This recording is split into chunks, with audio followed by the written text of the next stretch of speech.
صدق اللہ مولانا العظیم۔ تاکہ ناشکری کریں وہ ان نعمتوں کی جو دی ہم نے ان کو، اور چاہیے کہ وہ دنیا میں مزے اڑا لیں، پس ابھی جان لیں گے وہ، کیا نہیں دیکھتے وہ بے شک بنا دیا ہم نے حرم کو امن والا، حالانکہ اچک لیے جاتے ہیں لوگ ان کے ارد گرد سے، کیا پس باطل پر ایمان رکھتے ہیں وہ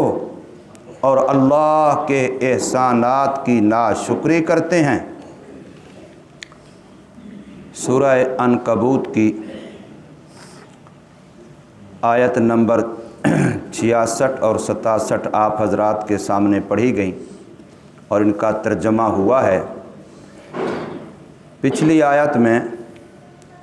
تذکرہ آیا تھا کہ جب جان کو خطرہ پڑتا ہے، معاملہ جب مخلوق کے بس سے باہر چلا جاتا ہے، تو اس وقت وہ 360 بتوں کے پجاری بھی خالص اللہ کو پکارتے ہیں۔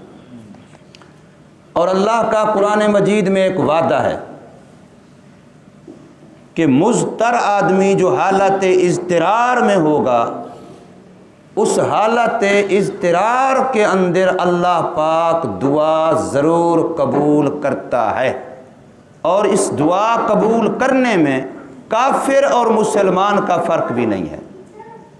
حالت اضطرار میں اللہ کافر کی دعا بھی قبول کرتا ہے۔ امن یجیب المضطر، رب کائنات نے فرمایا کون ہے وہ جو دعا قبول کرتا ہے اضطرار والے کی، جو انتہائی پریشانی کی حالت میں ہوتا ہے، جس وقت باقی سارے سہارے اس کے ٹوٹ جاتے ہیں، باقی سارے آسرے ختم ہو جاتے ہیں، اب بندہ جو بالکل ہر طرف سے ہٹ کٹ کے اللہ سے مانگتا ہے، تو پھر رب کا وعدہ ہے کہ اس کی صرف میں سنتا ہوں، اور پھر اس میں کافر مسلمان کا فرق بھی نہیں۔ اس لیے کشتی کے اندر جب وہ اس حالت میں ہوتے ہیں کہ اب کوئی ظاہری سہارا مخلوق کا نہیں رہا اور وہ خالص اللہ کو پکارتے، تو ایک جگہ پر نہیں کئی جگہ پر قرآن کہہ رہا ہے اور مختلف لوگوں کے بارے میں کہہ رہا ہے کہ وہ کافر تھے، لیکن رب کو اضطرار کی حالت میں پکارا تو اللہ نے سنا بھی اور قبول بھی فرمایا۔ قرآن مجید میں ایک اور جگہ پر آتا ہے وما دعاء الکافرین الا فی ضلال،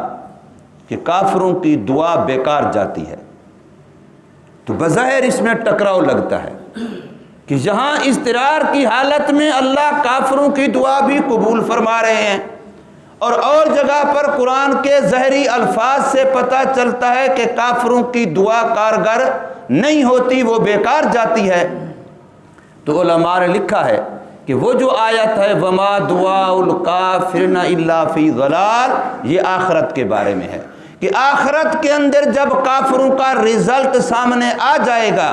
جہنم کا فیصلہ ہو جائے گا، اب وہ بڑے چیخیں گے، بڑے پکاریں گے، بڑے رب کو سوریں گے، بڑی رب کی منتیں کریں گے، بڑے رب جہنم کے دروغوں کو کہیں گے کہ رب سے ہماری یہ بات کہو، رب تک ہماری یہ بات پہنچاؤ، یوں کرو یوں کرو۔ لیکن فرمایا اب وما دعاء الکافرین الا فی ضلال، اب وہاں کی ان کی کوئی شور و پکار نہیں سنی جائے گی، اب ان کی چیخ و پکار نہیں دیکھی جائے گی، اب وہاں والا معاملہ ان کا بالکل اللہ فرمائیں گے اب میری رحمت تمہارے لیے حرام ہے۔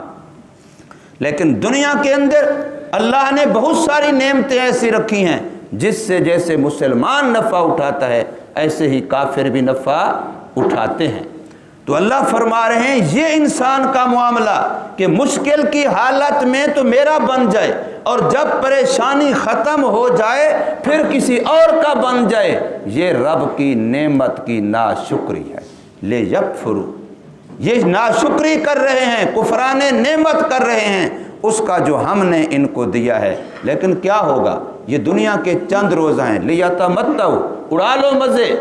کر لو اپنی مرضی، آخر تم نے لوٹ کر کے ہماری پکڑ میں آنا ہے، ہماری گرفت میں آنا ہے۔ مشہور مثال ہے کہ بکرے کی ماں کب تک خیر بنائے گی، آخر بکرے نے چھری کے نیچے آنا ہے۔ تو اس لیے ہم جو اللہ کی بغاوت کریں گے، اللہ کی مخالفت کریں گے، اس کی نافرمانی کریں گے، تو کب تک کریں گے بھائی؟ کہاں جائیں گے آخر پھر لوٹ کر کے آخر آنا کہاں ہے؟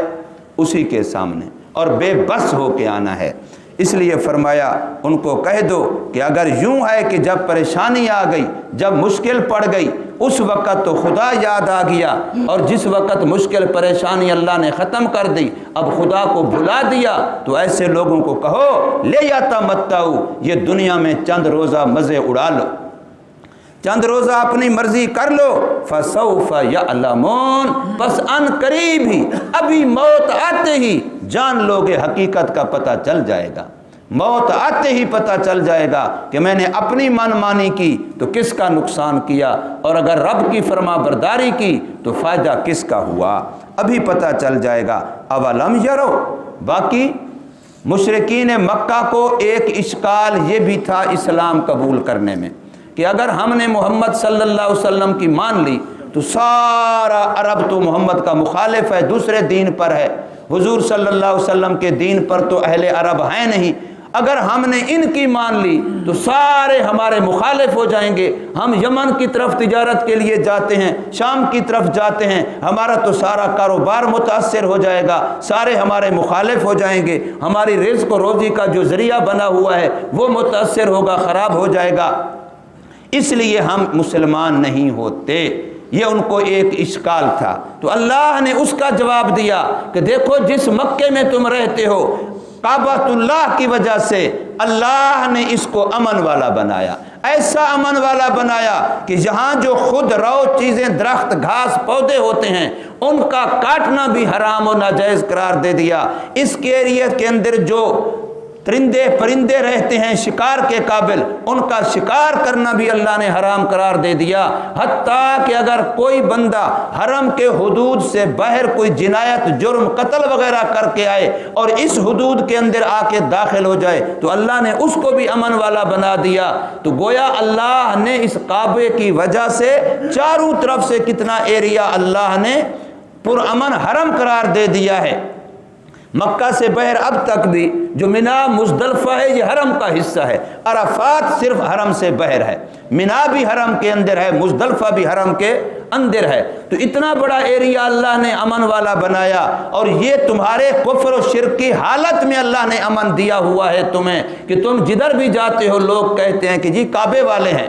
وہ تمہارا مسلک مذہب نہیں دیکھتے، وہ یہ دیکھتے ہیں کہ جی کعبے والے ہیں۔ تو جب تم کعبے کو بھی مان لوگے صحیح طریقے سے اور کعبے کے رب کو بھی مان لوگے صحیح طریقے سے تو پھر تمہیں تو مزید امن مل جائے گا۔ یہ تمہیں کیسے خدشہ ہے کہ پھر تمہارے روزی کے اسباب متاثر ہو جائیں گے، بلکہ تمہیں تو مزید عزت و اکرام اور مزید تمہیں سہولت و آسانی اس کی وجہ سے میسر ہو جائے گی۔ اس لیے فرمایا اولم یرو، کیا نہیں دیکھتے وہ لوگ، انا جعلنا حرما آمنا، بے شک ہم نے بنایا ہے حرم کو امن والا، وَيُتَخَطَّفُ النَّاسُ مِنْ حَوْلِهِمْ، حالانکہ ارد گرد دیکھیں چاروں طرف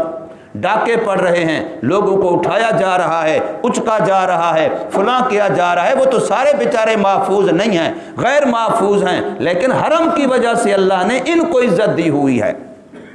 وَيُتَخَطَّفُ النَّاسُ مِنْ حَوْلِهِمْ، حالانکہ اٹھا لیے جاتے ہیں، اچک لیے جاتے ہیں لوگ ان کے ارد گرد سے۔ أَفَبِالْبَاطِلِ يُؤْمِنُونَ، یہ شرک و کفر جو باطل ہے اس پر یقین رکھ کے تو بیٹھے ہیں۔ وَبِنِعْمَةِ اللَّهِ يَكْفُرُونَ، اور اللہ نے جو نعمت دی ہے محمد صلی اللہ علیہ وسلم کی شکل میں، اللہ نے جو نعمت دی ہے وحی کی شکل میں، دین کی شکل میں، اس کا انکار کر رہے ہیں۔ یہ کیسے لوگ ہیں کہ جو ایک باطل عقیدہ ہے کفر و شرک کا اس کو تو مان کے بیٹھے ہیں، اور جو اللہ نے نعمتیں دی ہیں، محمد صلی اللہ علیہ وسلم اللہ کی وہ نعمت ہے کہ اللہ نے کسی بھی نعمت کا احسان نہیں جتلایا، اگر جتلایا ہے تو محمد صلی اللہ علیہ وسلم کی بعثت و رسالت کا جتلایا ہے۔ لَقَدْ مَنَّ اللَّهُ عَلَى الْمُؤْمِنِينَ إِذْ بَعَثَ فِيهِمْ رَسُولًا، اللہ کا سب سے بڑا احسان ہے کہ اللہ نے ہمیں حضور صلی اللہ علیہ وسلم کی امت میں سے بنایا. آپ صلی اللہ علیہ وسلم کا دین، آپ کا کلمہ، آپ کی تابعداری ہمیں نصیب فرمائی ہے. یہ اللہ کی نعمتوں میں سے، منتوں میں سے، احسانات میں سے سب سے بڑی منت اور سب سے بڑا رب کائنات کا احسان ہے. تو اس لیے فرمایا اس اللہ کی نعمت کی تو وہ ناشکری کر رہے ہیں، اس کا تو انکار کر رہے ہیں اور باطل پر یقین کیے بیٹھے ہیں. یہ کیسے لوگ ہیں؟ اللہ تبارک و تعالی ہمیں سمجھ نصیب فرمائے اور عمل کی توفیق عطا فرمائے.